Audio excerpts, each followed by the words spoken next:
Hi and welcome back to the channel. Today we're gonna unbox the Anbernic RG35xx Plus. I did get this before Christmas, but with everything happening over Christmas I just decided to take it out, play with it, and see what it can do. So it has been out, opened and set up and turned on. I did get the transparent black with just a 64 gig card. First time I've ever got this, just the smallest. I won't do that again. I like having the two cards, but it does work, so it's good. So the box is really nice because they sort of changed the boxes from the white to this orange with the picture on it. So the box is just kind of the plain, just like it normally is. So inside you get your device. Under here you get your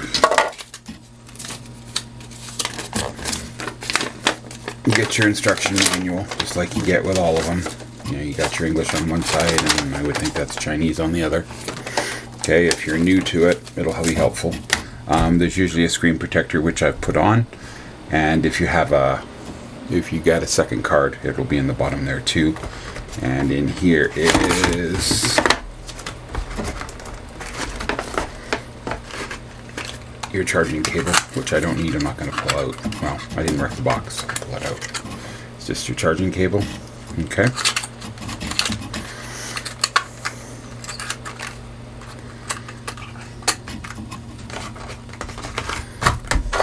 Put all that away. Okay, so here's the unit. I have the black transparent one, so you've got your menu button, your start select, your X, A, B, and Y button, the greens. I'm starting to like that. D-pad is actually really good. You can do all your moves really well on it. You have your forward-facing speaker. On this one side here, we have your TF1 and TF2. If you are getting the 64 gig card like I got, your operating system and your games are going to be on that, so you're not going to have a second card. You also have your reset button and your power button. On the top you have your HDMI, which works really well. I have tried it. You just plug your mini HDMI into there, plug it into the TV, pick your input on your TV, and you're done. You're playing. On the side here you just have your volume. On the back you have your Anbernic information. You have your buttons in there. A little clicky, but they're not too bad. They're angled, so when you're holding it, it works really well. On this side you have your volume rocker, and on the bottom you have your charge, your DC port, and you have your headphone jack. Okay, and I find that the screen is just a fingerprint magnet, so I keep a cloth handy. Okay, so let's turn it on and check out some games, the operating system, and see what it can do. Okay, let's turn it on and see how long it takes. Clean the screen off a bit. Whoops, look at that, like I said. Press it till the green light comes on.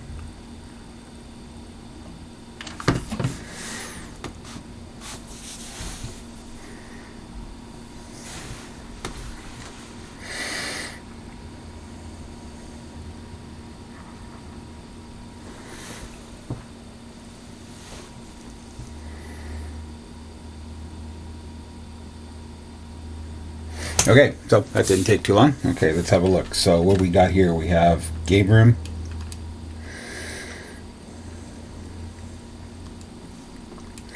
retro art. This is where I've been playing, seems to be. So it has all the systems, right? It's the way we're used to doing it. So we'll go back up. We have PSP, Open Burn, Dreamcast, PS1, Capcom 1, Capcom 2, Capcom 3, Neo Geo, Final Burn Alpha. I'm not sure what H is. That homebrew, MAME, Vertical. I'm not sure what VB is. Sorry. Atari, Pokemon, little handheld things, Pico 8, GW, Game Boy Advanced, Famicom, Super Famicom, Game Boy Color, Game Gear, Super Master System, Master Drive, Mega Drive, sorry, Game Boy, PC, MGP, Wonder Swan, MSX, Nintendo DS, Atomic Wave, Naomi, and ports. And there's actually, I didn't do anything. This is what was on the card. There's actually a lot of ports in here. Okay, so then we have our favorites, and you can see I've been playing a bunch. We have our history, which again is basically what you play. Search, settings, okay, which is, I do believe you hit that menu, it's the same thing. So you've got your battery, your lock screen, your backlight. I have it down on 4. I do believe it can go up to 5. I/O test, which works really well. Date and time, as you can see, date and time. So you go on date and time, go to time. Okay, language is set to English. Start RetroArch, reset. So if you mess something up, you can come and reset it. Bluetooth settings, so if you haven't done this, set up a Bluetooth controller.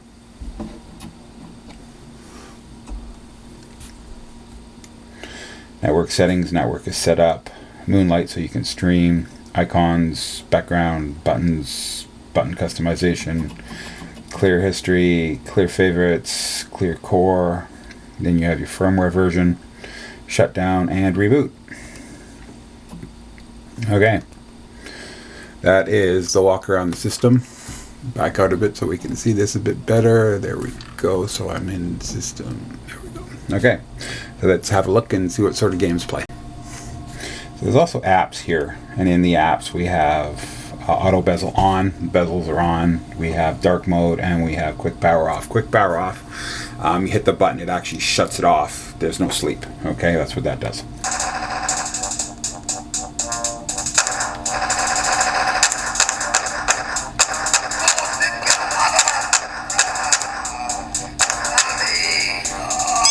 As you can see, it aims really well.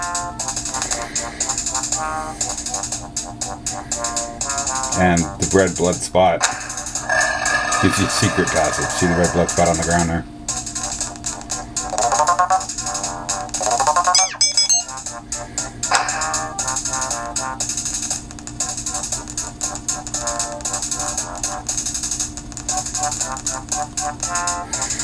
Your door open is B.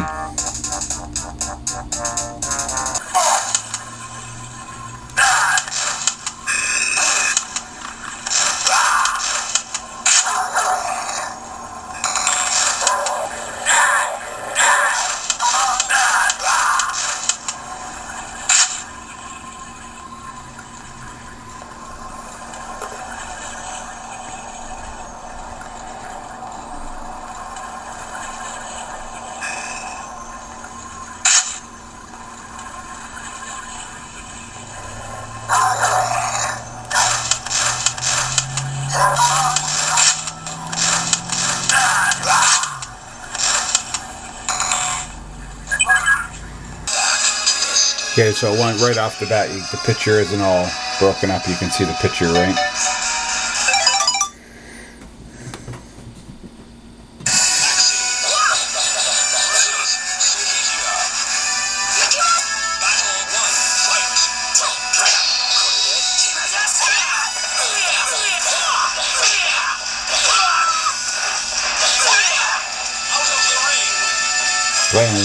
Playing nice, sound isn't stuttering.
Okay, so final thoughts. I opened the box. I showed you what was in that. I played a bunch of games from a bunch of different systems. I played the Nintendo handhelds this time instead of Sonic and all that. I think it's. I can't wait to see what they do with this. What is it? N700 chip. The next one, the 35xx horizontal 2 joysticks. I will get the bigger game card with that to see what that does. But if you compare the two, this is the 35xx. First one, right? Yep, 35xx. First one. And that's the second one with the Plus. They're basically identical. So I got the purple see-through there. I got the black see-through there. From what I can tell, everything looks... Oh, the buttons, the back buttons are definitely different. This is a nice little handheld that plays all of your... you know, it fits in your pocket. So you're going to have basically everything you want in your pocket. I've got the 64 gig card here. It has 5,000 games on it. Depending on your emulators, depending on what you want to play, PSP is a little bit of a push, but most of your Dreamcast are going to work, and anything below Dreamcast will work fine. And I did show some ports that work really good. Wolfenstein and Quake work really well, so, and that's on those ports all came on the 35xx Plus with the 64 gig card. So if you're looking for something straight out of the box to play, to throw in your box, to give to your kids, this is a nice little thing. It's $67 US. So I think it was $80 Canadian for me to get. I did pay for the extra shipping over Christmas, which was a waste of time because it took me 32 days to get it, but that's because of Christmas. I got this the Friday before Christmas, actually, and so it's a little late on the review, but if you just want something small and tiny and powerful, the 35xx Plus is definitely a way to go. The 35xx is good too, but the Plus just gives you that little extra power, and it'll be interesting to see what the system developers do with it, and in the future with different OSs and stuff like that. Garlic OS, I just run stock. I don't do any of that, but very impressed with the 35xx Plus. The screen is nice. No complaints. I like how it holds up. The size is great. It's just it's the right size even for my monster hands. So if you're looking for something to throw in your knapsack and have lots of games, you don't gotta bust the bank with the big card. The 64 gig card gives you a lot. So this is a definite yes for me. Thanks for stopping by and checking out my videos, and we'll catch you next time.